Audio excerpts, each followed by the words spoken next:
수사권 없는 공수처의 위법 수사 논란, 또 체포 구속 수사 과정에서 체포 구속 영장에 대한 관할 논란, 또 법원의 체포영장 형사소송법 특정 조항을 이미 배제했다는 논란, 또 헌재가 내란죄는 판단 안 하겠다 이런 논란.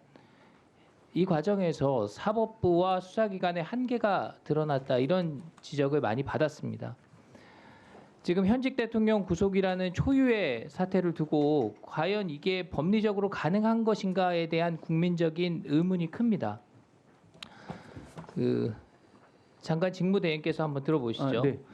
헌법 제84조는 대통령은 내란 외환을 제외하고는 재직 중에 형사상의 소출을 받지 않는다 이렇게 되어 있죠. 네. 그래서 많은 분들이 막연하게 지금 내란 혐의 때문에 대통령이 구속됐나 보다 이렇게 생각을 하고 있는데요. 네. 그런데 이번 대통령의 구속은 공수처가 직권남용으로 수사를 하면서 시작이 된 겁니다. 맞죠? 네. 네. 근데 공수처는 직권남용만 수사할 수가 있고 내란 혐의는 수사할 수가 없기 때문에 직권남용을 수사하면서 그 관련 사건으로 내란을 수사한 것이죠. 네. 그러니까 결론적으로 공수처가 현직 대통령을 직권남용으로 수사했다.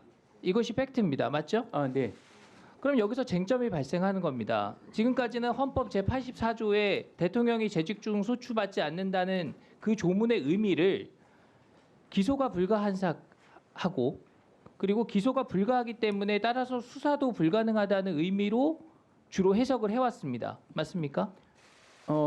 기소가 불가능한 범죄에 대해서 수사가 가능한지에 대한 여러 가지 의견들이 있는 것으로 알고 있습니다. 맞습니다. 네. 그러니까 기소할 수 없는 사건에 대해서 수사를 할 수 있느냐 없느냐는 논란이었는데 대체로 기소를 못하는 사건이기 때문에 수사도 안 하는 것이 관례였고 수사하기 어렵다고 보는 이 법학자들이 많았다는 거죠. 맞습니까? 네, 그런 견해들도 있고 일부 가능하다는 견해도 있고 다양한 견해들이 있는 것으로 알고 있습니다. 그러면 이번에는 대통령이 재직 중에 지금 기소 불가능한 범죄에 대해서 수사가 가능하다 이런 선례가 남은 거죠. 네, 그런 선례가 되는 측면이 있습니다. 지금까지 대통령이 재직 중에 소환 조사 받거나 체포되거나 구속된 사례가 한 번이라도 있습니까? 그런 사례는 없는 것으로 알고 있습니다. 그러니까 이번에 대통령이 어떤 직무상에 기소되지 않는 소추받지 않는 사건으로도 수사는 가능하다 이런 선례가 명확하게 남은 거잖아요. 네, 일단 그런 측면 일부는 있습니다. 그러니까 지금 앞으로도 현직 대통령도 모든 범죄 혐의에 대해서 수사는 가능하다. 지금 이런 결론에 도달을 한 겁니다. 그럼 앞으로 대통령 하시는 분들이 수사는 받고 재판은 받지 않는 그런 모순된 상황이 앞으로도 계속 연출될 수 있다는 겁니다.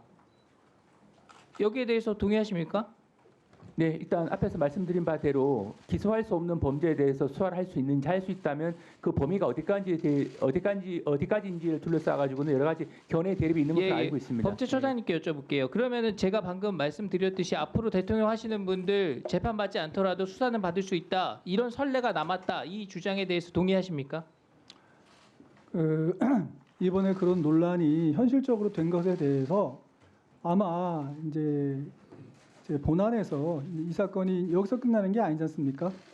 공수처가 이번에 수사를 했다고 해서 그것이 적법하다고 판정받은 것이 아니기 때문에 아마 대통령이 기소되거나 하게 되면은 그 본안에서 공수처가 대통령에 대해서 기소권이 소추가 불가능한 직권남용에 대해서 수사를 시작해서 한 것이 적법하냐는 아마 결국 본안에서 판단될 거라고 봅니다. 그러면 처장님 말씀은 결국 대통령이 이 사건으로 기소돼서 처벌이 확정이 되면 범죄가 확정이 되면 그러면은 이런 선례가 명확히 남는다 이렇게 볼 수는 있는 거겠죠. 그렇습니다. 대법원에서도 그걸 인정하면 이제 선례가 남는 것이죠. 그러니까요. 저는 그럴 일이 절대 없다고 생각하지만 당장 이재명 대통령 돼도 모든 범죄 혐의 계속 수사받는 겁니다. 그리고 그게 아니라 그 누가 대통령 되더라도 어떤 직무수행 중에 직권남용 혐의가 있다? 그러면 수사하고 소환조사 받아라. 이런 상황이 충분히 예상이 되는 것이죠.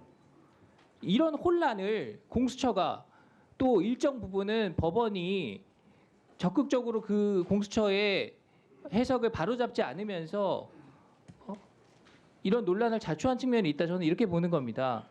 그래서 이참에 기관별로 이 책임성 있는 입장 정리가 필요하다 이런 생각을 합니다. 법원행정처 차장님 동의하십니까? 현재 법원에서는 체포영장과 구속영장 청구에 대해서 판단이 이루어졌고요. 이후 뭐 기소 절차가 이루어지게 된다면 법원에서 여러 쟁점에 대해서 합리적인 판단을 할 것이라고 생각하고 있습니다. 지금 대통령에 대한 구속영장이 발부됐는데 발부 사유가 딱 15자예요. 피의자가 증거를 인멸할 우려가 있다. 여기에 대해서 법원이 좀 선명하게 이렇게 국민적 관심이 높고 이 현직 대통령이 구속되는 초유의 사태에 대해서 좀 상세한 설명이 필요하지 않냐 이런 의문을 갖고 있는 겁니다. 수사는 기본적으로 불구속 수사가 원칙이잖아요. 차장님 맞죠? 예, 그건 맞습니다. 예. 구속은 도주 우려 있거나 증거인멸 우려가 있을 때 이뤄지는 겁니다. 맞죠? 예, 맞습니다. 무죄 추정 원칙이 있기 때문에 범죄가 중대하다, 중대성만으로 영장 발부되는 것도 아닙니다. 그렇죠? 예, 정업적인 사정을 고려해서 판단했을 거라고 그렇습니다. 이재명 대표, 조국 전 대표 역시 불구속 수사 원칙에 따라서 구속되지 않았죠. 그래서 과연 뭐 이 법리 적용에 형평성이 있냐 이런 상식적인 의무를 가진 국민들이 많고 그거에 대해 법원에 또 수사기관에 어떤 불만들이 누적돼 있다 이런 부분입니다. 좀 고려해 주시기 바랍니다. 예, 알겠습니다.